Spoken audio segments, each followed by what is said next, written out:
Welcome.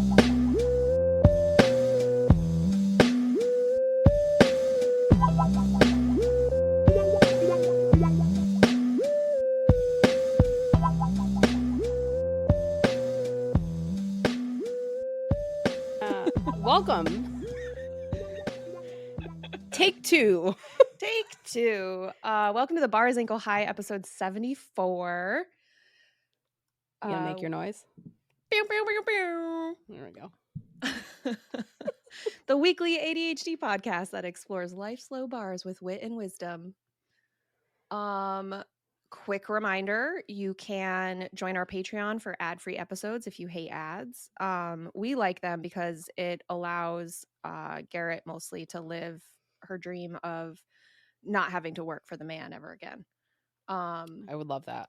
Right now I'm just working for the tiny girl and two tiny men. My dogs. Oh, I forgot about your second dog.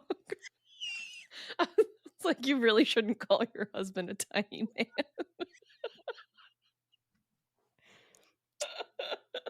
No. He's gonna be so mad when he hears this. Just really tiny, bossy little creatures in my house dictating my every move all day long. Mm-hmm. I'm Garet. I'm Katie. And we're both drinking wine tonight while we record because it's been one of those days. Yeah, it's a Friday and I worked all day. Do we have any housekeeping items? Just that you can still join our Patreon and get ad-free episodes every week, and that is the best way to support us financially if that's something you're able to do. The other totally free way to support us is to write out a 5-star review for us on Apple Podcasts. Write us a review. Write us a 5-star review. Like, it takes 0.25 seconds. You can put your favorite quote from the episode you're listening to as you write it. I don't care. You can write literally anything positive and we will just barf rainbows. I mean, you could write anything you want as long as it's 5 stars. Like, you can write something negative if you want as long as there's 5 stars. I don't give a fuck. Don't say that we laugh too much at nothing. Well, you can say that, but it's not going to change what we do. It won't change what we do, but I'll be mad about it. Just had a whole rant about how we're going to continue to laugh at things. That's a good point. It's a really good point. But that's all I have for housekeeping. Okay. And also, if you join our Patreon, you did agree, Garet, that I can get frilly rhinestone pink cowgirl boots to do high kicks in if we get 100 Patreon. Oh yeah, so. And I mean, ultimately, like if this podcast grows enough, you know, we can get to the point where we're doing something like a meet and greet or, you know, like a live event, and then Katie can high kick in her frilly fringe. They're so cool. We are continuing our postpartum conversation today. So, postpartum anxiety. Like the broad definition is an irrational fear or exaggerated worry that something is wrong, and usually involves like worrying all day, every day about just a rotating list of things. And obviously, you know, is linked to regular anxiety, but is more directly tied to baby related things, becoming a parent, you know, things of that nature. So I think for it to be postpartum anxiety, it has to be like marked by anxiety about the child, or it just happens in that 4th trimester period. And then you happen to also be worrying about your kid because you have a kid now. I don't know. I mean, so this is not something that I have struggled with. I would say I've definitely struggled more with like postpartum depression than I have with postpartum anxiety. But knowing people that have struggled with postpartum anxiety, I would say that it's definitely, it could just be that it's somebody that has anxiety pre-existing. I mean, I think that definitely is going to make you more likely to have it postpartum. But I think there's also that like your brain is just so, everything rotates around the baby and what's going on with the baby. Are they okay? Are they meeting milestones? Are they sick? Like, what were they exposed to? just like the Rolodex of Yeah. worries that you can have. And I think it's that representing as like an anxiety disorder. So it's Okay. going beyond your normal concerns. It says it's similar to regular anxiety, but is more closely linked with having a baby and becoming a parent. Um, Mhm. so it's actually that was probably at the top of my list of concern, ironically. I was very anxious about having postpartum anxiety. I thought I was really just gonna be tormented, my Mhm. entire postpartum period. But Zoloft, fixed that, so I was not Yay. tormented, thank gob. So I think there's a lot of talk about, like, postpartum depression leading up to or perinatal depression, around pregnancy and postpartum, but I don't think there is as much of a conversation about postpartum anxiety, so I think it can be a little bit more insidious, Mm. because I think everybody's paying attention, it's like everybody's looking over here, and I think postpartum anxiety honestly, post-COVID especially, um, where it always went from like, oh, being concerned about what your baby's being exposed to, going into every cold and flu season where we're looking at a trifecta of RSV, flu, and COVID. Um, it's scary.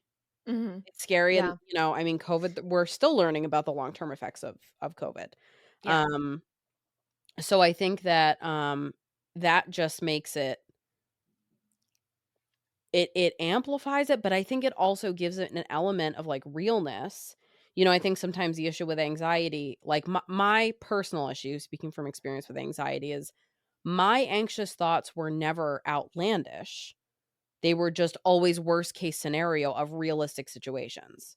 Mhm. So I'm not sitting there like, "Oh my god, a plane is flying overhead and is gonna crash into my house." It was always things that like, you know, "What if this happens and then this happens and then this happens?" And they were always, like, things that could happen, but it was always just worst case scenario.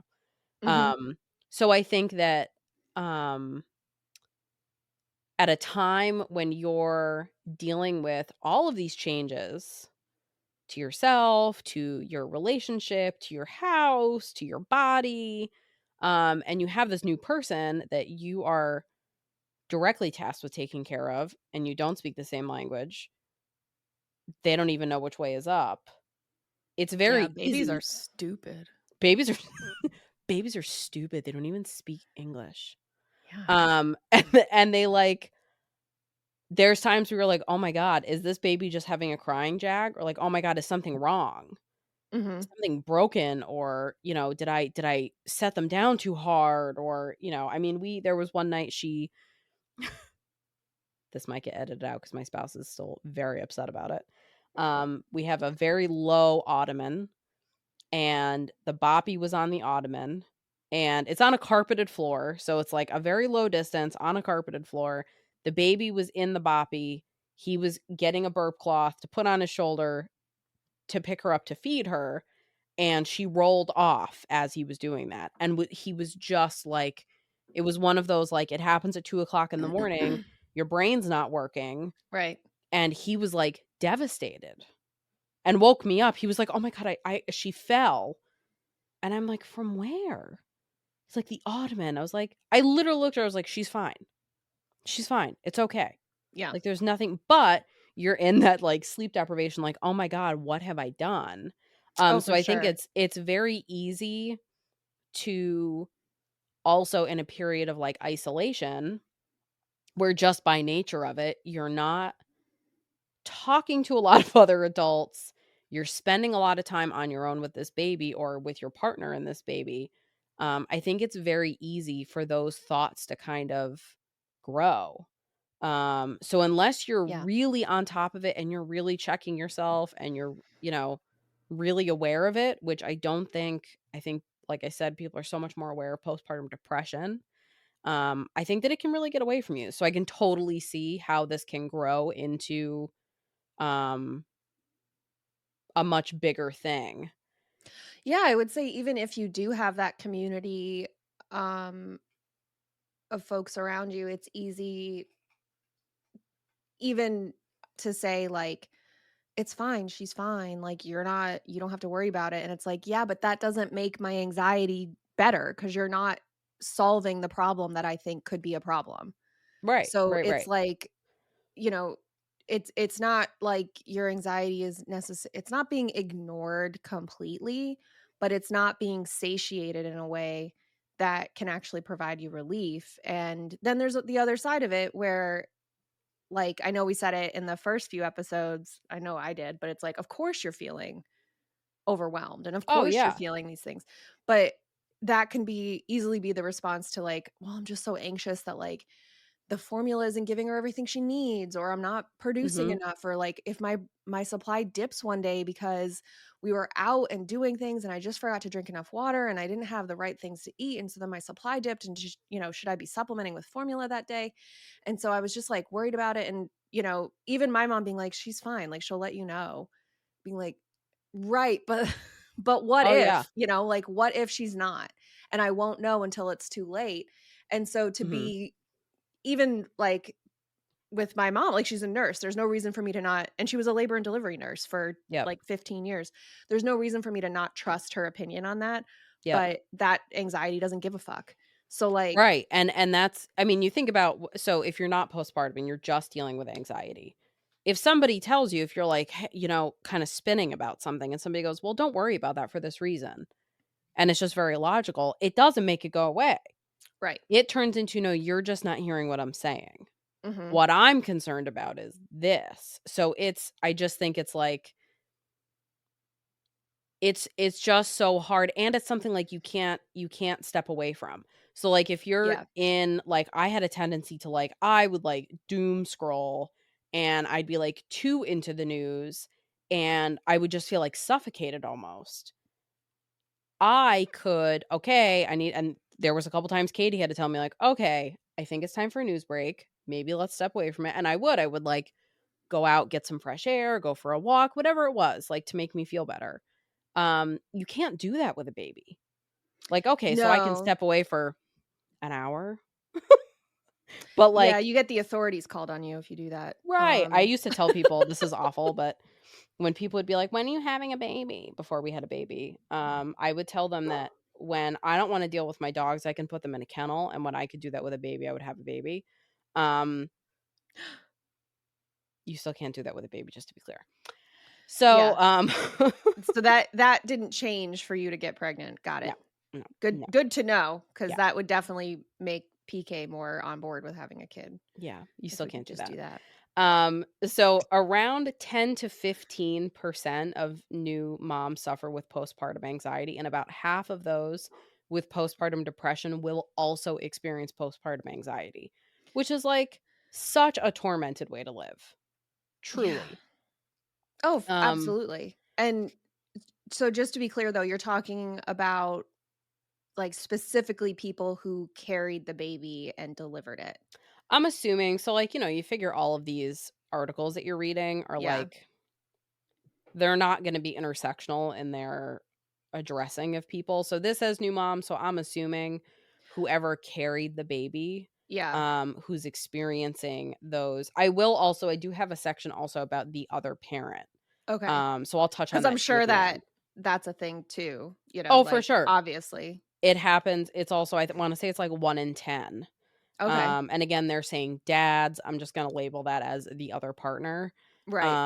So that's I mean, that's a lot, and the overlap between postpartum depression and postpartum anxiety is a lot.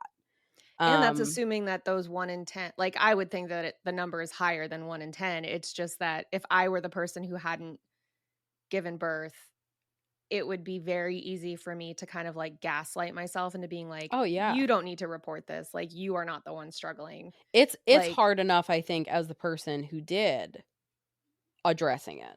mhm, I mean, like, we talked about that in an earlier postpartum episode where I was like, "I'm just really glad that I had already done, the overcoming the you need to be talking to mhm. somebody about this, you need to be medicated for this, because I was so, medication resistant for so long, and now I'm like, "Oh, shit, life doesn't have to be this hard." And it's made my postpartum experience without a doubt 100 times better, like night Mhm. and day from what it would have been. Oh, for Um, sure. Yeah. I so do think that you would have really struggled with anxiety if you weren't on oh yeah. Zoloft. Oh I yeah. think. I mean, I started on Zoloft for seasonal depression, but could not get over the difference it made in my anxiety. Um, and knowing how likely, because that's all I could think, and part of the reason I kind of was concerned about having a baby for so long is I was like, "Man, I'm gonna be tormented," and that was pre-COVID.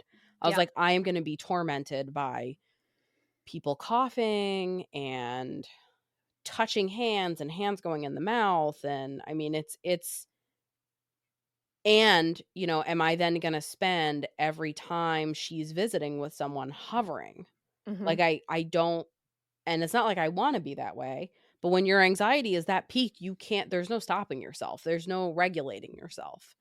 Um For sure. I think also there's something to be said for, like, the first child or for folks who Oh, struggle yeah. to get pregnant in the first place Mhm. that like, I've heard stories of people who, like, spent, 7 years trying to get pregnant and they finally do, and then they're, like, helicopter parents, like, to the nth degree Yes.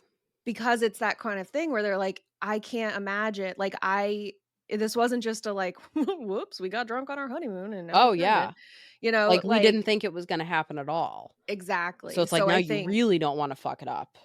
Yeah. right. So then, like which is, like, a ton of pressure, and it's the kind of thing where also I think what has helped you, um, has been that you did therapy well before you were contemplating getting pregnant or, Yes. like, before you were pregnant, and so it's those are the skills that you work on in therapy where you learn how to articulate what is actually making you anxious. So you learn, like for the only example I have is like when we were installing the microwave and the cabinet. PK, when he was growing up, his dad just always like outsourced that. He'd always hire somebody. So he never Mhm. saw like, he never helped his dad do anything like that. He never saw him, like, figure it out and, drill a hole that wasn't supposed to be drilled and redo it and whatever. Mhm. My mom just always did those projects herself, and so it doesn't to me, doing those projects is not intimidating. It's Mhm. very intimidating for PK, and so when we were installing that, we first of all had to install the cabinet and like drill the holes for the hardware and all this other stuff, and then cut holes in it to install this microwave. But like, so for me, I was like, yeah, yeah, yeah, we'll like, you know, trace it and whatever, and we'll mark where the holes need to be. It's no big deal. And like he really needed me to like walk through what my plan was because to me it was very obvious, like, oh, we'll just do it this way. Right. And so like one of the things that I'm very grateful for with our relationship is that we are pretty good at communicating, but it's still that kind of thing where like we had to take that time to like take a time out and say like, okay, what aren't you understanding about this next step that we're going to do? And let's make sure that we're on the same page. And a lot of times we were saying the same thing just like in two different ways. Which is also the big difference between being in a relationship in your early 20s Yes. versus your 30s, Mhm. where you've already ironed out some of your communication issues or interpersonal issues. Yeah. And it's the same thing, going into a long-term relationship or moving in together or getting married or having a baby. Like, you have all of these life changes that are stressful by nature, and you have to be able to like fall back on those skills to be able to get through it. Yeah. And I think about, like, my awareness of mental health. Like, there's periods of time where I was experiencing super high anxiety and I didn't even see it. Mhm. Um, so I think, like, the fact that I became a mom into my 30s instead of, 25, I was way better equipped to Yeah. kind of keep myself even, because I mean, and part of like going into parenting is being able to teach emotional regulation. And for somebody that struggled with emotional dysregulation for so many years, um, it's one of those like, "Oh, no, this is not just fly by the seat of your pants, like, this has to be very deliberate." So, going through this phase, it's like a sometimes you're looking at yourself with a mirror because you are starting to have that realization of like, "Oh, I have this little person that's gonna be learning how to live for me. I need to be able to show them how to do this without freaking out." So if I'm Yeah. freaking out over everything, and that's, one of my spouse's, phrases that he uses a lot is like, "If everything's an emergency, nothing's an emergency." Yeah. So if you're treating everything like it's 911, nothing's urgent because everything's urgent. Like you take away that sense of urgency, like a boy that cried wolf almost. Yes. Um, Well, and if you're already starting at a level 9, oh yeah. then Yeah, yeah. the only place to go is to 10, and so then it's like it's almost as I mean, for a child, it's impossible to differentiate Yes. how important something might be Or to my what a one parents. is. Right. I mean, it's so I And just then, think yeah, it's the one ends up seeming like you're completely detached and, despondent rather than just, like, calm. existing. Yeah. Right. So yeah, I definitely think it's like obviously like a huge crux of this whole podcast is like, hey, it's important to address things and take care of yourself and prioritize taking care of those things because like you have to be functional in your daily life. Yes. Um and something like this postpartum anxiety, if you're at the point where everything is causing you to panic, everything is triggering a panic attack, it's just not a way to live. Like, I mean, the symptoms of this are a sense of dread or danger, racing thoughts, a persistent feeling of being on edge, like something's about to go terribly wrong, excessive worry about baby's health, development, or safety, an overwhelming sense of burden, stress, and concern about the ability to be a good parent, a persistent case of the jitters or a constant agitated feeling, insomnia and trouble sleeping, even though you're exhausted, um, like racing heartbeat, rapid breathing, things like that, chest pain, nausea, dizziness, shaking, and chills or hot flashes. That's that's a awful way to be existing on top of the sleep deprivation of having a new baby and all of the other things that are happening that are your baseline as a new parent that are, like, unavoidable. To Mhm. deal with all of that on top of it, that just sounds like torment, like absolute torment. Oh, I mean, Um, truly, it's, like, against the Geneva Convention. Like, it should be but illegal. Yeah. I know that we mentioned her before in this series, but I just am reminded of Brooke Shields because all Yes. I remember about her interview was that she said she kept having this thought, like this intrusive thought basically, where like she was like, "What if I pick up the baby and throw it through the plate glass window?" Oh, every And time I walk down the stairs with the car seat, I'm like, "What if I accidentally throw the car seat and the baby's in it?"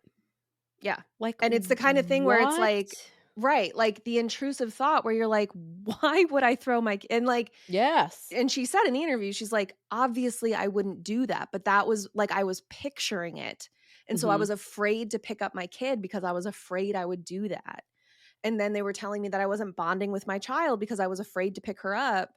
And like that's not what was happening. What was happening is that I was like trying to keep her safe and like trying to make the responsible choice, but because I was so unsure and like you were Right. like she was living in that nth degree level 10 anxiety spot where she was like, that's definitely going to happen. Like she couldn't talk herself out of, I'm not going to throw my kid through a window because there's no Yeah. reason for that to happen.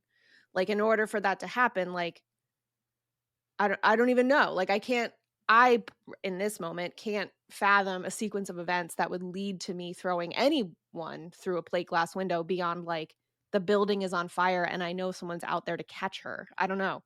Like Yeah. but even then, it's like the building's on fire and, like, what else are you gonna do? It's that or burn to death, so, like, Yeah. you might as well take your shot, but it's just one of those things where, like, that's that sort of thing that, like, it just lives rent free in my head is her saying that she had this image of her doing this and like trying to explain to whoever, Barbara Walters or whatever, that she was like, of course I was never going to do it. But I couldn't figure out why I kept worrying about that. Oh, yeah. Cause What she's if like, I was a or normal I'm like, I'm person. putting something in the dishwasher. It's like, what if I drop the baby onto the Hmm. tray of the dishwasher? Like, it's and I mean, intrusive thoughts happen. They're Sure. normal. New parent worry is normal. Like, to Yeah. be concerned, like, are they meeting their milestones? Or, it feels like she's getting a fever. Is she getting sick? Um, oh, she's crying a lot. Like, I wonder what's going on. Like, those are normal thoughts. But when you go from, these normal thoughts to something that's more extreme and like really not, I don't want to say like not based in reality, but it's not based on a real threat. Right. When you're just like spinning, if you're terrified that this baby's like not meeting milestones when you're going to the pediatrician and the pediatrician saying, "Hey, they're doing great. You have nothing to be worried about. They're meeting milestones, they're eating okay, they're growing the way they're supposed to be." Every time they cry, you're like convinced that they're in terrible pain. When in reality, like crying is how a baby communicates. Um, Right. or, you can't stop yourself from constantly staring at them to make sure they're breathing because you're that terrified of SIDS. Hmm. Um, it's you're going from, normal new parent concerns to definitely, you're starting to look at this like, oh, sorry. You're definitely starting to look at this like this postpartum anxiety realm. Yeah. Um, because, normal like new parent concerns, okay, I'm noticing like these few things. I'm going to make note of them and I'm going to bring them to the pediatrician. And I'm going to ask them about them. Like, I went in and I said to the pediatrician, "Can you please settle my mind and tell me that my kid's head is not super flat, because I'm convinced that her head is flat." And she looked at me and she goes, "Her head is not more flat than anybody else's head. She'll be fine." And that was enough. It was like something that I was concerned about for like a few weeks. She She's literally like, was like, Doc, do we need helmets? yeah, and she was like, "Her head's fine." And I was like, "Okay. I accept that." Fine. So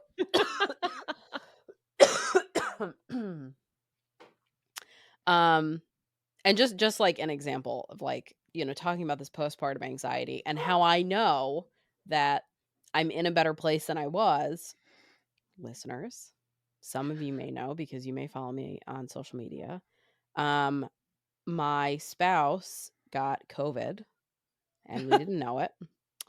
And it was Christmas So and he was he asymptomatic, or was he just kind of like, have like a cold, whatever? Because so you guys had a cold in the beginning of December. so we got a cold at Thanksgiving and just like couldn't shake it. Like, we both wound up on antibiotics, but we're still like in this loop of like coughing, congestion, which is like everybody's in this time of year. Yeah. Everybody's got some kind of like gross At least head in the thing. northern hemisphere. Southern hemisphere Yes. people might be living at large right now. But Yeah. But I'm sure the tides will turn when the seasons change. oh, how the turntables. My, have the turntables have turned. So he came home and, we went and saw family Christmas Eve. We left Christmas Eve evening, and Christmas Day he was like, "I'm so tired, like I just don't feel good. I'm so congested, blah blah blah." And I made the grievous error of thinking he was exaggerating. I was like, "Yeah, hello, we've been dealing with the same symptoms, like join the club, like everybody feels shitty. That's how it is. Sorry." And he spent a couple of days like sleeping like most of the day, which is very unusual for him. Yeah. Um, so Christmas Eve was Sunday. So Monday, Tuesday, he slept most of the day, really wasn't feeling good. Um, he left and went into work on Wednesday. And I woke up very tired on Wednesday, and I was like, man, like all day just like dragging, and felt like I was getting sick. And I thought, okay, so maybe he got exposed to something else and he gave me this cold. And now I'm like seeing extended family. Right. And I was keeping my distance. I was like, hey, I feel like I'm getting a cold. I don't feel great. So I'm just gonna like keep my distance from everybody. I noticed that I was very fatigued and the baby was sleeping a lot. Mm. And she felt warm. And I was like, we're probably just fighting something off, whatever. Mm-hmm. That night, he got back from work and I was like, I think I have a fever. I really don't feel good. She feels like she has a fever. So we took her temp. She was like 101 and change. Gave her some Tylenol, gave her a cool bath, like got her. I was like, okay, fever came right back down. Put her to bed. We were good. She woke up 3 hours later with like almost 103 fever. I was at almost 103 and we stayed that way for like a day and a half. And Woof. I called the pediatrician at like 10 o'clock, 10:30 at night. And I was like, I she's really sick. Like we're both sick, but she's she's just screaming. Like for a baby that normally just kind of hangs out, she was screaming to the point where she was crying so loud. I had my phone on ring and I didn't hear the pediatrician call me back. I missed her call Jesus. because she was just screaming. And the congestion with COVID is so bad that we're like sucking out her nose, sucking out her nose, sucking out her nose. So then she's like screaming. So it's Right. just like this awful loop of trying to deal with her symptoms, but also trying not to make her cry too hard because then it just makes the congestion so much worse. Right. So we're in this loop of with these symptoms, and I get a call back from the pediatrician's office at like 9 o'clock in the morning. They're like, hey, she tried to reach you, she couldn't reach you, like we're just checking in to make sure you're okay. And I was like, we're not okay, we feel awful. Like we were literally going to pack up and go home and try and get her seen. And the nurse was like, I'm going to need you to take a COVID test first. She's like, I think you have COVID. And I was like, we don't have COVID, that's ridiculous. Fine, we'll test before we come in. And we took a test, and my spouse and I were both positive. I was like, motherfucker.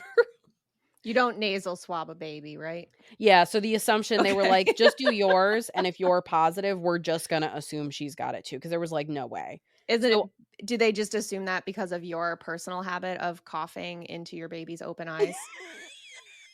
Is that where she learned it from? yeah.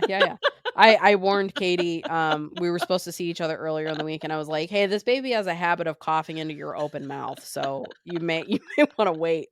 And ultimately, like we wound up super, super sick from like Wednesday to like Saturday morning. Mhm. And we eventually, like, the fever went away, and But now you're we s just so hmm? at that point on Wednesday morning is when your spouse tested positive? No, we tested at the same time Thursday morning. So And he that's had when he been tested sick positive. since Monday. Right. I thought And he didn't test positive until the following Tuesday when we were supposed to meet, and that's why he was no, sort of advising on himself. he's been testing. He's Gotcha. continued to test to see if he's testing negative, which he hasn't been. Because like our attitude was like, okay, we're either going to be testing negative or we're not going to be symptomatic before we're going out and seeing people, like Right. one of the two. And at this point, like it's just lingering like fatigue and congestion, which is Yeah. that's exactly what happened to me last time I had COVID. This was My fever was very high. I mean, for an adult to have like a 1029 fever is very high. That's what mine was with my second shot and my Yeah. first round of the COVID shots, and I mean, I was shaking so bad I could almost not get the thermometer into my mouth because I was shaking so bad from the chills. It And it was the kind of thing where it just like rocks your world. Like Yes. it's just wild when I mean, like in Fahrenheit, okay? Like you think about it and it's like 5 degrees, Yes. which like in all other things isn't very much, but like I mean, it's just nuts to me like when you think about like what's it called? Homeostasis. Yeah. Like it's just nuts that like that little makes such a difference. Oh, Because yeah. I like mean, really at like 101, I think the reason like no nurse really gives a shit unless you're over 101 is because it's like 1 degree Celsius mhm. or more than 1 degree Celsius, I think. So I Yeah, think because they don't like even like medically, it's not in the considered rest a of the fever world, until it's you're like like over whatever. 100.4. Right. Yeah. It was, and I kept saying to my my mom, I was like, "I have not had a fever. The only time I had a fever like this was the flu and COVID." I was like, "So I'm concerned." Yeah. And then, sure enough, we wind up with COVID, which we then gave to my parents and one of my family members. So we had our Yay. own super spreader event accidentally. Um, Happy birthday. but like I mean the brain fog that goes with COVID and I Mm, mean just being sick and having a high fever in general, but the brain fog with COVID is so bad that my mom, my spouse and I are sitting there like troubleshooting like okay, like what is our plan because she won't sleep, she won't lay flat, like she'll sleep but only on you sitting up because I'm sure the mhm. congestion was so bad that laying Oh, her down was sure. uncomfortable. Or Um if she had yeah, like, I mean, I would imagine the pressure in your head, oh yeah, when I have, like, a sinus headache and I go to it's the lay down, worst. it's like, I feel like my eyes are about to pop out of my head. And when I get COVID, like, I get such serious congestion that, like, I was closing my mouth. I was so full, it was creating, like, suction almost. Mhm. I was, like choking on stuffy head. It was just gross. So I think that looking at that, I'm like, "Okay, I was able to, like, get" I mean, not well, we didn't do well, and I literally had to look at my mom, my spouse, and I was like, I can't think to make a decision right now. I can't get us through this, like, I can't think straight, like, I can't process. Mhm. I don't know what to do, like, my only answer was, "I'm gonna stay up all night, and I'm just gonna have her on me, and I'll just sit and, like, watch TV or something and stay awake." And the 2 of them were like, "That's not reasonable. You are also sick, and you Right. need to sleep." Also not reasonable to expect that you would have been able to stay awake that whole time. For sure wouldn't have been able Like to. I was like yeah, I was like dead man walking, like, under the best of so fatigued. circumstances. Yeah. But in my head, I'm like, "I don't know what else to do, so this is the only answer." But I'm like, I know that if this was, like, me not medicated, if myself and my baby were away from home, exposed to all of these people, like, we had 2 family events, like, within a few days apart, and we were super sick, like, we were out in the woods, like, we weren't near, like, a major hospital, and I was like, "Man, I probably would have had a panic attack, like, when I think back now, like, to Mhm. where my anxiety was, like, I would not have been able to handle it. Oh, So for sure. I mean, and it's not an unreasonable concern when you think like I mean, especially if it was just you, your spouse, and the baby, and you didn't mhm, have extra family to like help. mhm, But I mean, that's a reasonable concern. I mean, that's one of the reasons that I like living where we live is that in 30 minutes I can be in a hospital by myself. Like that's not even with calling an ambulance or right, anything. right. Like I can be in a hospital in less than that where I live now. I can be in a hospital in 10 minutes if I needed to. So it's the kind of thing where, when you're far away from that convenience, I guess, it's Oh, easy to be yeah. like, "What would I do?" Like, I mean, we're near the Adirondacks, and how many people have, go missing or die because they can't get care fast enough because it's so remote. Oh, yeah, and I was like I'm thinking to myself, like, when we're home, we've got a pediatric emergency room less than 10 minutes from us, so Right. the fact that I was able to, like, talk myself down and I talked to the pediatrician's office, like, I mean, I must have talked to them the first 24 hours, I probably talked to them, like, 3 times. Right, but Like that's what they're there for, right. you I know? called them back, "Hey, we're positive." They came up with a game plan with me over the phone, like, told us what to pick up at the pharmacy, what to look for, like, techniques for things. So things operated exactly the way they were supposed to. Um, Which but also, like, thank God, though, this didn't happen in, like, April 2020. oh, yeah, for sure. I mean, I Like, was like, even if you were medicated, then, oh, yeah. like, they It wouldn't have been able to troubleshoot this, yes. Like, so Yes.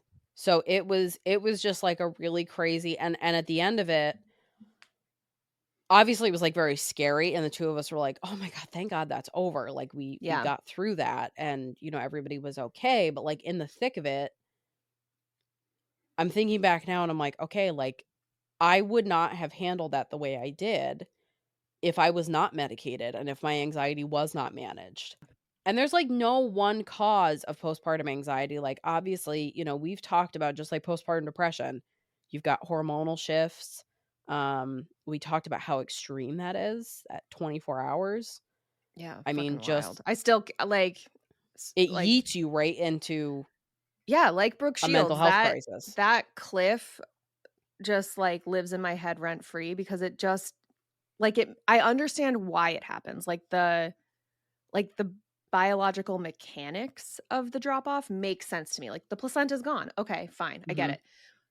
But the why makes no sense.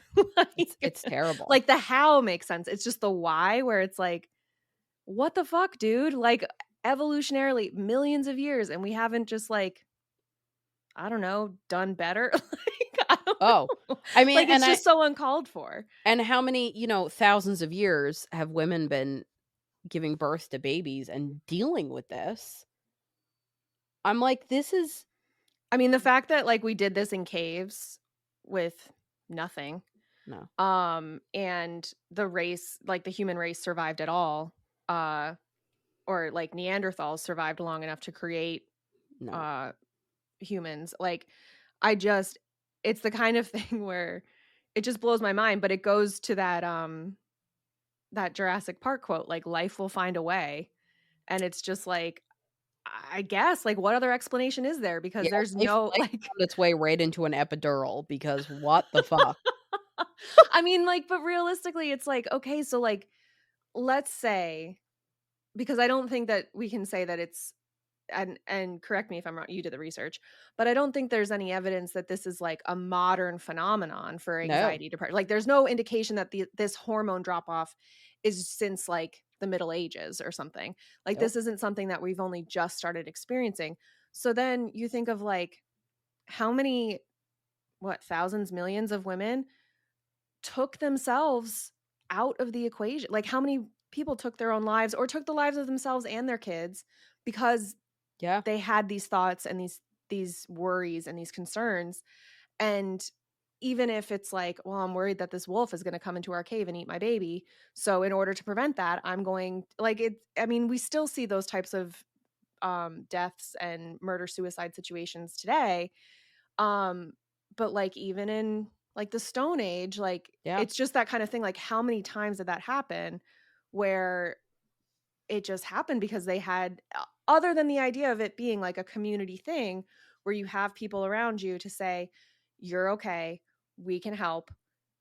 Tell us what the problem is and we'll come up with a solution." Like, "What are you worried about?" Like, "We'll have somebody stand watch so that nobody can get into your Yeah. cave," or whatever. And you have that sort of group surrounding you and helping to protect you and mentally or and physically. But I think it is Mhm. that mental safety net where it's sort of like I don't want to have to preface and I don't think at this point like you said that's the difference with having kids in your 30s like I don't think that I really have to preface with the group that I have around me between my family and PK's family and like you and my other friends. I wouldn't have to preface with like okay I know this sounds crazy but like I think I could just say yeah things are going well but I keep thinking about blah blah blah blah blah. So I'm working on that or Right, and whatever. every other parent, every other mom would be like, "Oh, yeah, I remember when, I kept thinking about this." Mhm. And Right. it's I mean, you combine, like, that hormone change, the sleep deprivation, the stress of, like, taking care of this baby that, like, the stakes are so high. Well, and this is Like, also, you assuming like people like we're pretty well situated with our jobs. Like Mhm. you don't have to go back to work. Right. Like you're not worrying about juggling work and making sure that like you're performing at work right now Yep. and performing well enough if you're in like a supervisory role or Yep. you were, Or a high stress job or right. I Even if mean you don't have a high stress job, plenty of people are back to work by now. oh, yeah. Yeah, And yeah. who have had kids. So, um, it's that kind of thing where like then you add that into it because then it's like, well, I can't miss any time from work because I used it all for my maternity leave Because we're a or shithole country. right. So like I can't afford my bills if I don't go back to work, or I Yeah. lose my health care if I don't go Yeah. back to work, or Which, side whatever. note, part of the reason Garrett's taking such an extended maternity leave is because there's no fucking daycare. Mhm. There's no daycare to be found. I'm on, like, I don't know, 6 or 7 waiting lists that I For got on under in February of last year, yeah. of last year, I mean, and I I know am this not comes gonna out in have it. January, but still. Oh, yeah, I mean, like, I'm 11 months. I got on daycare waiting list 12 months before I needed daycare, and Yes. I am not gonna have daycare until the summertime. Right. Well, and it's because she'll be under a year, right? So, like, once she's a year, then it's easier to find daycare? 18 months. Oh, So with okay. New York State, they're considered infant, and, like, the ratios that they have to have in the rooms, Mhm. um, it's like 4 to 1, I think. Okay. They have that until 18 months, and then once you hit toddler stage, Right. your options open up because it's less expensive, more places take toddlers than take babies, so you definitely have more options, but, like, in the meantime, But getting to that point, what like, what the yeah. fuck? I mean, and it's extra frustrating because I didn't procrastinate. I didn't put this off. I took care of it, like, in first trimester. Well, and we don't live in an area where there's a lack of daycares. Like, it feels like there is because Yeah. there obviously isn't A enough, I lot have guess. closed, and I think COVID Mhm. really, kind of fucked up the whole, like, Oh, waiting for list sure. process, Yeah. and that's what a lot of them were telling me last year was, "Hey, we're still, like, playing catch up from COVID," but now when I'm talking to places, it sounds like the last 6 months, they've really done a lot to, like, clean up their wait list, so they're making Okay. sure that, like, people that keep declining are coming off and whatever else, but, I mean, it's still I was calling around like, "Hey, I just wanna check and see our status," and universally, everybody's telling me the summertime, and I'm sitting there like, "I'm supposed to go back in a month." Mhm. So it's the I think, like, things like postpartum depression, postpartum anxiety are exacerbated by a society in the United States that is not geared towards any type of support for new parents. Like, Mhm. childcare is a problem, time off for, having a baby, for recovering from having a baby, for pregnancy is a problem. Um, Healthcare is a problem. The healthcare that you get when you're in the hospital is a problem. We have a very high maternal and infant mortality rate. Um, Especially for women of color. yes. So it's just like it's like built to fail. Mhm. So you think about, like, things that exacerbate those feelings. What is it? What's that meme where it's like gestures vaguely Yeah. around? Like, yeah, of course. Like, of course, all of these things are gonna add to your symptoms. You've got, things like social media that are, you're seeing everybody's highlight reel, and it makes you feel like, you're not doing a good enough job. Mhm. When people are, like, very type A and maybe are more high strung to begin with, you're going to be more likely to suffer from these symptoms. If you've got a history of anxiety or panic attacks, which find somebody that doesn't have a history of anxiety. I mean, I would say most of the people I know at some point have struggled with anxiety. Yeah. Um, if you have a personal or family history of something like mood disorders, previous miscarriage or stillbirth, having a premature baby or a baby with health issues, like, I mean, a lot of these are things that you can't control. A lot of these Yeah. are things that it's just what happens that are contributing factors to this. So, um, obviously, with so many of these things being unavoidable, you can't control the reaction that your body and mind has to these factors.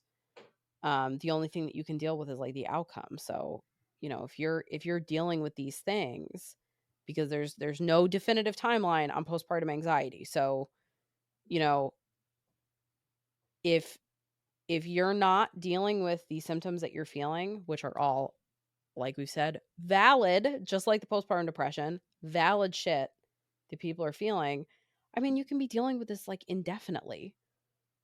Yeah.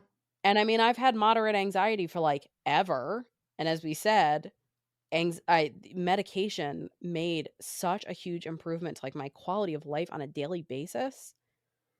Whoa, like, who the fuck wants to deal with this? Oh, for sure. Like I Ever. said, I mean, for me, when I went on anxiety meds, the first time it was really to help me cope with my PTSD, but it was the kind of thing where, like, I didn't realize that I was fumbling around in the dark until the medication, like, let me find the dimmer switch and I could Yeah. turn on the fucking light again. Or like that And movie Pleasantville where it's, like, black and mhm, white, and then, like, as the movie goes on, like, color starts being introduced, and then suddenly you're like, "Oh, shit." It's like how many times, like, have we joked about, on this podcast, like, medicating being like, "Wait a minute. This is how everybody else is all the time? I've been dealing yeah, with this?" And that's totally how it feels. You're like, "Oh, shit. I didn't have to live that way." Um, mhm, and I think that that has just been, like that's been a huge takeaway, and I've said it on this podcast, I don't know, 10,000 times. I've said it in my personal life at least a million times, like, "Wow, I am so fucking glad I went on medication when I did because yeah, it has made a huge difference in my quality of life on a daily basis, but also, like, my ability to, like, be present as a mom mhm, and my ability to, like, think clearly, to make sound decisions, to approach something from a place of calm, like, those are things that ultimately are gonna have a huge impact on my child because mhm, I'm able to approach things from, like, a place of regulation instead of a place of panic all the time. right. Um Yeah, it gives you the also, like, the space you need to be able to participate in life. Oh, Like, for sure. like, you make plans with people. That's Yes. huge. Yes. Um, I Not that, definitely like, you were a hermit before. Like, I don't no, mean but, for like, it I to mean, sound that way, new but, baby, like yeah, I would exactly. have been, like, terrified, and I mean, I will still, like, "Hey, if you're sick, please keep it to yourself." Totally not looking to go back into the loop of illness that we've been in for the last month because it's been, the worst, the absolute Pills, worst. baby. So there's postpartum anxiety, there's also postpartum OCD, which is Oh. a type of anxiety disorder that affects specifically new new parents, new moms, with illogical, intrusive, and scary thoughts about their babies. Um, and that's where you're looking at things like, accidentally or intentionally hurting the babies, like thoughts about that. Living with these intrusive thoughts all the time, which is a lot of like what Brooke Shields was talking about. Mhm, Um, and again, like obviously, there's always new parent worry because it is such a, new big responsibility, but, like, crossing that line from, like, these occasional intrusive thoughts, ridiculous thoughts, to these frequent, intense, and, like, really distressing mhm. intrusive thoughts, as And well is as hmm, go ahead. I like, the compulsive, like, the rituals. So, that was gonna be my question. yeah, like, 'Cause, like, waking is up that every what hour kind and of checking on makes them. it OCD versus just Mhm. anxiety is, like, having these repetitive tasks or, like you said, rituals in order to satisfy the anxiety or, like, protect the baby or whatever that And I think there's a lot of overlap between the 2, and I think it is a little fuzzy sometimes to distinguish the 2 from each other, and there is also postpartum psychosis, um, but I think the determining factor definitely between the psychosis and the OCD is that you wouldn't act on the intrusive thoughts. You're just having compulsive intrusive thoughts. Um, the OCD is not acting. right, the Okay, psychosis is when you're acting on it. okay. Um, I mean, the good thing is it's very similar to, the postpartum depression, postpartum anxiety, that it is something that can be easily treated, um, both medicinally and, with cognitive behavioral therapy. Um, so like we were saying, I mean, these are highly treatable things. It's really just taking that step of talking to your provider and then following through and troubleshooting what's going to work the best for you. Um, so, if you're feeling the excessive worry, the fear, the dread, um, overwhelmed, panicked, out of control, um, it's worth talking to your primary or to your baby's pediatrician, your OBGYN. And there's like screenings that they can do just like they do with regular depression, just like they do with anxiety, um, with ADHD. They can do a screening just to kind of do a temperature check to see how you're feeling and what you're struggling the most with. Um, Did you mention your concerns about postpartum anxiety and depression to your providers while you were pregnant? um,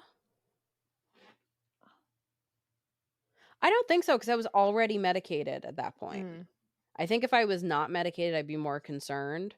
But like knowing that I was going into it from a place of like, okay, if I need to like up this medication or whatever, I can. And I was already planning, like in the back of my mind, it was like, yeah, I think when she's born, I need to go back to my full dose if I haven't already. Um, so even like moderate to severe cases, they're going to do the same like therapy and medication, usually SSRIs. And they're generally considered safe for pregnancy and breastfeeding, chest feeding. But also, if you've got this going on, having a supportive atmosphere where you're honest about these feelings, you're talking to the people in your life about these feelings. I can't tell you how many times they've been like, the first fever that the baby got, I had the fever initially. She didn't have a fever yet, and I was, like, literally masking. I'm, like, sitting away from her because I was like, I don't know the best way to approach this. I had, like, I don't even know how many separate conversations happening with all of these different moms, like, "Okay, what do I do? Do I just, like, fling myself into this and hope everybody gets it and everybody gets sick and is miserable at the same time?" But then all I could think was, "Does that mean I'm gonna be taking care of everybody when I'm feeling like booty and I have a fever also?" Um, so yeah, I would say utilizing support systems is just as important as well, I'm gonna say medication is the most important thing. In my experience, medication has been number 1, Yeah, but I don't think that you utilizing need to support raw systems, dog it unless no. you have like true barriers to care. Um, Yeah. you know, it's just that thing that we've said before, like, you know, why suffer if you don't have to? It's and you read some of these symptoms and you're like, And you don't have to suffer. That's right, the that like, it is suffering. Like, yes. you're taking something, where it's like easy peasy lemon squeezy and it's like difficult, difficult, lemon difficult. Like, you're already dealing with lemon difficult. Yes. Why are you willing to suffer so much on top of that? Mhm. Like, you're already gonna be plagued with, like, intrusive thoughts and questioning things that you do, and I know, like, one of the things I've had to catch myself is I try not to, like, overly read research, I try not to overly read anecdotes about things because I found myself getting very overwhelmed. Mhm. So, unless I have a problem with something, I don't research it. I try and just go with, like, what instinctually makes sense to me, what seems to make sense for her, and then if that's not working, then I will research it, has been my rule for myself because, man, the amount of information that's out there is, like, great, but it's also suffocating. Oh, well, that's just I was just gonna say, like, talk about doom scrolling. That's like doom scrolling at the Olympics to have to, Yes. like, look up, you know, because, Everything. like, there is so much information, and there's so many different fucking opinions on everything, Yes. and a lot of it is an opinion. It's like, "Well, this worked for my kid, so you should do it this way," and it's like, I mean, I guess I'll try it, but it's also that sort of thing where I think I don't know if it's, like, something that our parents have said to us, and that's where I picked this up, or if it was from, like, Dr. Quinn Medicine Woman or some bullshit, but, like, it's the idea that, like, you have those maternal instincts and, like, they'll kick in and you'll figure it out, and it's not like, you don't have to like, yeah, there's Doctor Spock and what to expect when you're Mhm. expecting, but, like, beyond basic info of like, yeah, hard, solid foods around this time, or teeth should be coming in around here, so if you have, it'll present like a fever and like fussiness or whatever, and pulling at the ears, and like little things like that, where it's like, okay, good information to have. But I think it is, especially with ADHD, you can hyper focus on that really quick. Ugh, And we don't have, that's the thing with hyper focusing. We don't have any control over when we hyper focus. no. So it's the kind, like, you could very easily end up in a really cursed rabbit hole of, heavy quotations information, and really work yourself up over something that you don't need to be working yourself up over. Well, and Um, like I also kind of had a rule for myself where I was only going to focus on what was right in front of me. So when I was pregnant, no, I did not have a plan for how I was going to introduce solids. mhm, Because, like, why the fuck? I have enough things to be worried about. I was like, I just need to get through like labor and the first 4 weeks of postpartum. mhm, That's all that's in front of me right now. Like, it's the only thing I'm focusing for. And then I got through that and it was like, all right, so what do I need to be focused on between like now and 3 months? And then it was, so it's like bite sized pieces because there's just so much, like, as long as you know the basics, like, safe sleep basics and like, you know, how to avoid a clogged duct, like things like that yeah, that are really gonna, like, get you through. Your pediatrician's gonna kind of guide you, like, I mean, I know I've said before, I've known my pediatrician for, I don't know, at this point, 20 plus years. Um, she's just guiding me through things, so I talk to mhm, them and they're like, "Hey, you're doing everything that you can do, and if you're really concerned, bring her in." And I yeah, go in and they're like, "You know what? I think she's okay. We'll do this just in case," or, whatever it is. Um, I think that it's so easy to get overwhelmed at a time when you're already feeling overwhelmed. yeah, Whew. Trusting your instincts, I think there's a lot to be said for that. And I'm normally like, I will research something usually heavily before I do it. Like, I try and get a good cut idea to of this something, but podcast, yeah. whew. But man, it is so easy, like, especially, like, I would start reading on Reddit, and I would get overwhelmed Those because you'd fucking have birth plans on Reddit are wild. If you wanna if you're like me, folks, and you aren't in the world of having a kid right now, there's a subreddit called Shit Mom Groups Say, and people will post, screenshots of mom groups on Facebook where these people have their, just on a different planet, birth yes. plans. Like nobody's allowed to talk to the mother. Like there was one I saw where it was like no one's separating, like the mom has to be the one to like finish delivering the baby, like pull it out. Oh, that's a very, Oh my like, god. controversial thing, and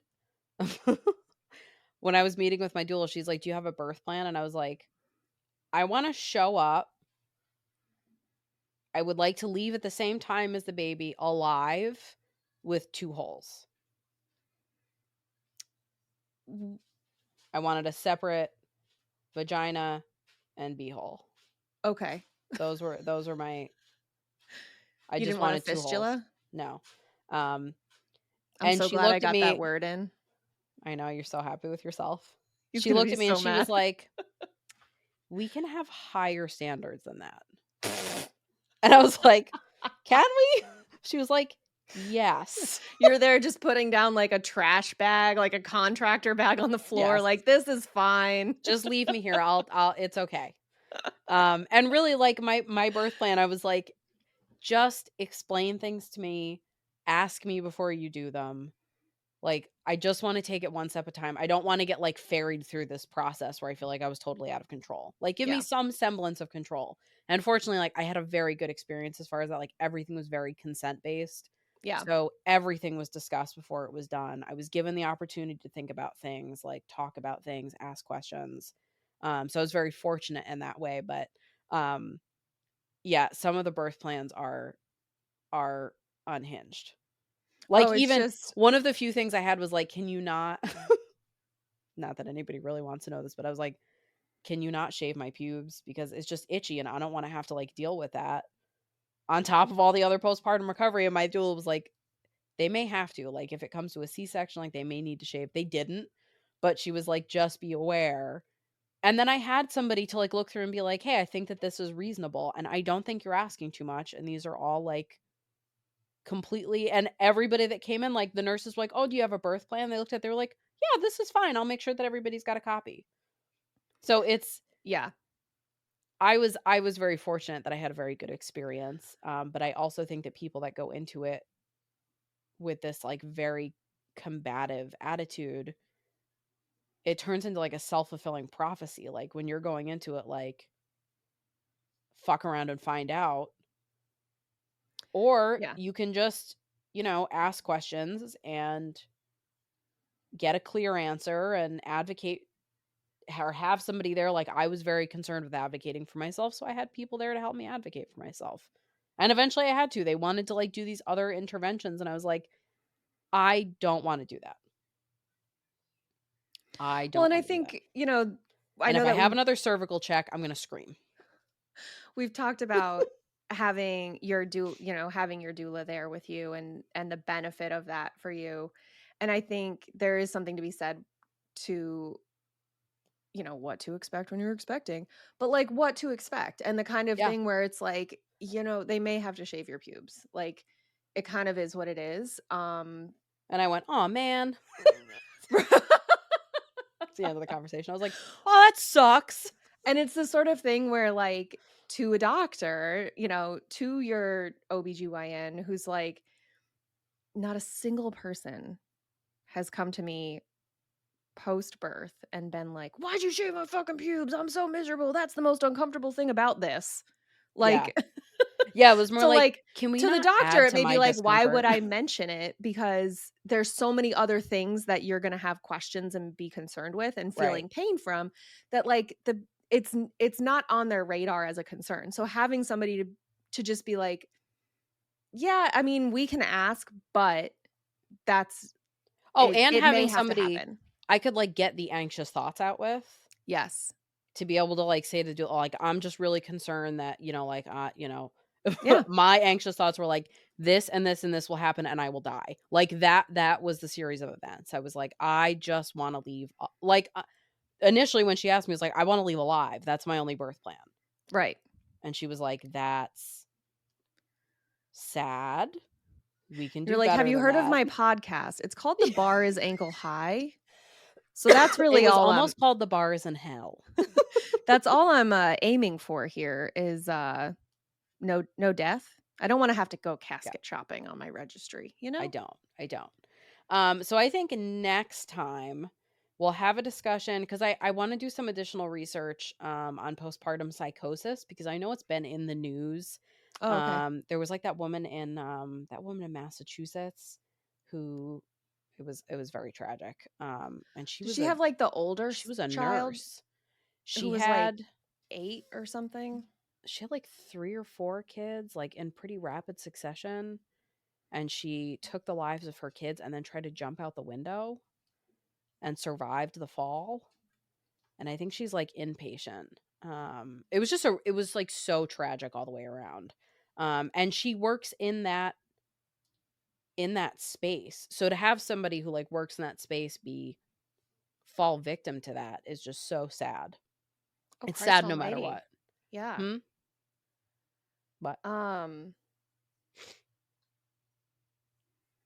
yeah, I hadn't heard of this. So this is from October of 2023, so a few months ago. Um, and I think she had postpartum psychosis is what they were saying. yes, she was indicted in mid-September for 3 counts of murder and strangulation, allegedly attacked and killed her 3 children, ages 5, 3, and 8 months, Yeah, I was gonna say last she was, like, January. newly postpartum with one of them. Yeah, Um, and she was a labor and delivery nurse and then attempted to take her own life, which left her paralyzed from the waist down. that's right. And now I think she's, like, Yes. inpatient in a facility, which, I mean, it Yes, it sounds says like that she she probably remains in needs that. hospital. Yeah, I mean, that's the thing, and so, it'll be interesting to see how this plays out, um, in court from, from a criminal defense perspective, Right. um, they call it an insanity plea, but the reality, it looks like Jesus, she was being prescribed Zoloft, Valium, Trazodone, Ativan, Klonopin, Prozac, and Seroquel. Yeah. But it was not clear that she had been given all of them at the same time. So at least there's that, but woof. Yeah, it's Those just are like a some really heavy duty drugs. yes, and you've got somebody who's a professional in that realm who Yeah. still fell victim to this. So I think it would be worth having its own conversation about. Um so we'll talk about the next time we have a postpartum discussion, which we just kind of have these whenever. We'll talk about that. We'll talk about postpartum depression in the other parent and some postpartum ADHD stuff. But I want to do some additional research and give it a little bit more thought. Of course, I'm saying that. God knows what could happen between now and then, considering I was not planning on getting fucking COVID um, in the meantime. So hopefully everybody stays healthy and stops coughing and for the love of God stops blowing their nose because I can't stop doing it. And I can actually take some time to research some more. So then Yeah. coming into it And with full information. yeah, I mean it is very interesting, but also heavy. So I like the idea of kind of taking breaks in between. Yeah, Um it is but very heavy, especially I think the postpartum psychosis specifically will be very heavy. I mean based on Um, this article I just found, yeah, that'll be a dark one. yeah. Um, and we'll probably laugh at moments that are inappropriate because that's kind of how we do things here. Don't Um, tell my coworkers. Sorry. Can't help it. It's our coping mechanism. Life's too short. I don't want to be miserable. It's true though. Life is too short and I don't want to be miserable and I will laugh at inappropriate times. Yeah. So yeah, we'll pick up this kind of postpartum conversation. And I mean, obviously, if there's something we haven't covered in this, area that you want us to cover, or maybe you had a very different experience from me and my ramblings because my brain doesn't work anymore. Let us know. Yes, definitely let us know. There's a form on our website, or you can email us, or you can just shoot us a DM on Instagram.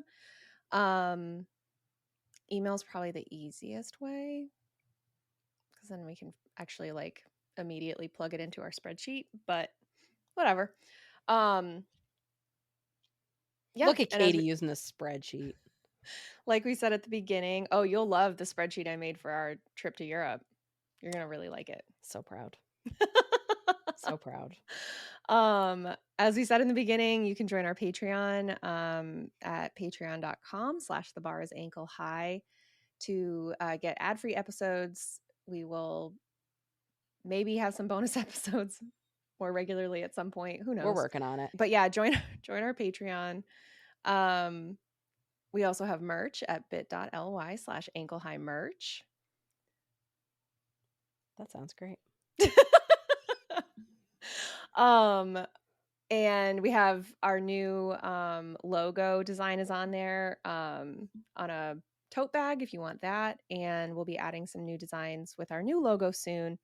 And make sure you write us out a 5-star review, Garet, and Yep. everyone else who wants to join Garet on that task. Because we're going to do it this year. We're going to make this our Garet's full-time job. If I was an emoji right now, I'd be the little purple one with the little horns with the smile. Mm-hmm. That would be my Yeah, by full-time job, I just emoji. mean like your job. But obviously we wouldn't do it full-time. Like I can't imagine that you would need to do it this 40 hours a week. You know what I mean? I'll be honest, I hope not. I can't. I don't want to do anything 40 hours a week. I feel like if you were doing I hardly want to be an adult 40 hours a week. You would have to do like 100% of everything, like Yeah. all social media, all research, all like formatting and promos and editing. Like we wouldn't need our intern anymore. And that's the only that's the only way that it would I end got up some being bad 40. news. That's the only way it would be 40 hours a week because Yeah. like there's Yeah. just not that much No, to we're do. spreading it out over 3 people, so Yeah, unless or until we start going on tour. But join our Patreon so we can do live events and I can get my boots. And Katie can get her boots and I'll increase my medication. I'll go new boot goofing all over that stage. New boot goofin. Should that be the episode title? Yes. Yeah. She did that thing. She did that face of a cat when they find prey and their pupils get really big. That's what that face was. Ah. So remember to be kind to yourself. Yeah.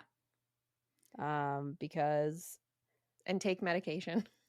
Anxiety's fucking hard, and you don't have to live that way. The bar's already in hell. Why make it worse? Yeah. So take medication and don't give yourself a fistula. And get your new boot goofing on. Because the bar is ankle high. Bye. Bye.